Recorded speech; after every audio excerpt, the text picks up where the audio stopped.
बिल्लाहि मिनश्शैतानिर्रजीम बिस्मिल्लाहिर्रहमानिर्रहीम सल्लल्लाहु अला हबीबिही मुहम्मद व आलिहि वसल्लम।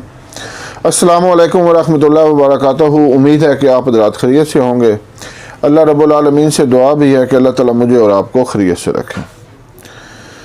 आज आपको एक माजून मुग़ल्लज़ का नुस्खा बता रहा हूँ जो कि हम साल हर साल से अपने मरीज़ों को इस्तेमाल करा रहे हैं, और ये मुकव्वी भी है और मुग़ल्लज़ भी है। इसमें दोनों तरह की खूबियाँ हैं और ये इतनी मुफीद है कि हमारे पास मनों के हिसाब से तैयार होती है, और जब भी तैयार करते हैं थोड़े ही दिनों में लोग पार्सल की सूरत में मंगवा लेते हैं। तो मैंने ज़रूरत में समझी कि मैं आपको भी इसका नुस्खा बताऊं ताकि जो लोग ख़ुद तैयार करना चाहें वो भी इससे फ़ायदा उठा सकें, क्योंकि इसके फ़वाइद ही बेबहा हैं। तो मैं आपसे गुजारिश करता हूं कि जिन लोगों ने अभी तक हमारा चैनल सब्सक्राइब नहीं किया वो हमारे चैनल को सब्सक्राइब करें और वीडियो को लाइक और शेयर करें ताकि दूसरे हज़रात भी इससे फ़ायदा उठा सकें। तो मैं आपसे अर्ज़ कर रहा था माजून मुग़ल्लज़ के हवाले से।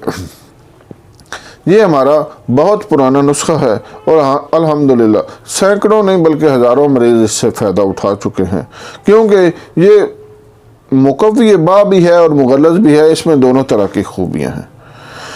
यह माजून की सूरत में है, शायद खालस इसमें शामिल होने की वजह से ये अल्लाह के नबी सल्लल्लाहु अलैहि वसल्लम और कुरानी जो फ़ैसला है कि अल्लाह ताला का फरमान है जिसका मफ़हूम है कि शहद में शिफा है, वो भी इसमें शामिल हो जाती है। अल्हम्दुलिल्लाह इसमें बड़े ही शफाई असरात अल्लाह ताला ने रखे हैं।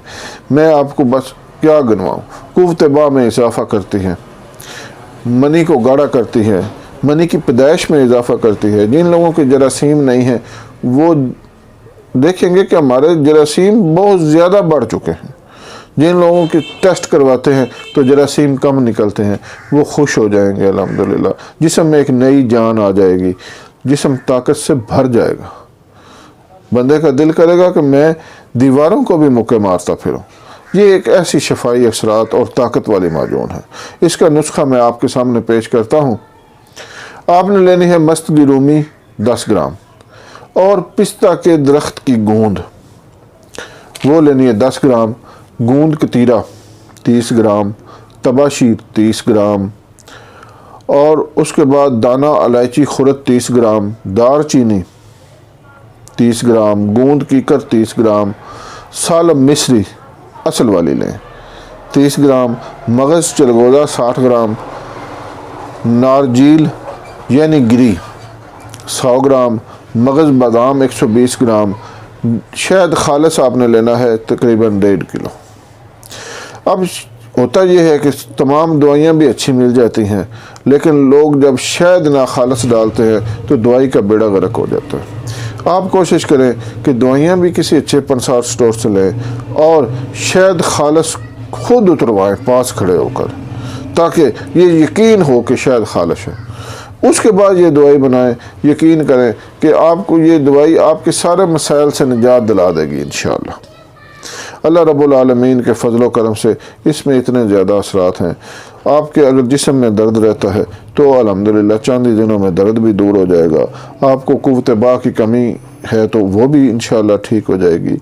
अगर जिस्म में दर्दें रहती हैं तो वो भी अल्हम्दुलिल्लाह ठीक हो जाएंगी। जिन लोगों को छोटा पेशाब ज़्यादा आने की शिकायत है, सर्दियों में ख़ास तौर पर वो बार बार छोटा पेशाब करते हैं, और जो नमाजी हजरात हैं उनको भी तकलीफ़ होती है कि वज़ू टूट जाता है, तो वो भी इस्तेमाल करें। अल्हम्दुलिल्लाह आप यकीन करें कि चंद ही दिनों के इस्तेमाल से ये इतनी बेहतरीन चीज़ है कि सारे मसाइल आपके अल्हम्दुलिल्लाह ठीक हो जाएंगे। मैंने बहुत से मरीज़ों पर इसका तजर्बा किया है, आज़मूदा है, लोगों ने इससे इतना फ़ायदा उठाया है। लोग आज भी जिनको हम पार्सल भेजते हैं वो फ़ोन करके इसकी तारीफ़ें करते नहीं थकते। इसी वजह से मैंने आपको इसका नुस्खा बताया है। अगर मैं दोबारा दोहरा देता हूँ। मस्त की रूमी 10 ग्राम, पिस्ता के दरख्त की गूंद 10 ग्राम, गूंद कतीरा 30 ग्राम, तबाशीर 30 ग्राम, दाना इलायची खुर्द दरिया इलायची सब्ज़ 30 ग्राम, दारचीनी 30 ग्राम, गूंद कीकर 30 ग्राम, सालम मिस्री 30 ग्राम, मगज़ चलगोज़ा 60 ग्राम, गिरी 100 ग्राम, मगज़ बादाम 120 ग्राम, اور شہد خالص 1.5 کلو۔ یہ تمام ادویات مریض پیس کر اس میں شہد شامل کر لیں تو آپ کی یہ معجون مغلظ تیار ہے۔ امید ہے کہ آپ دعاؤں میں یاد رکھیں گے، پھر اس سے فائدہ اٹھائیں گے۔ اللہ حافظ۔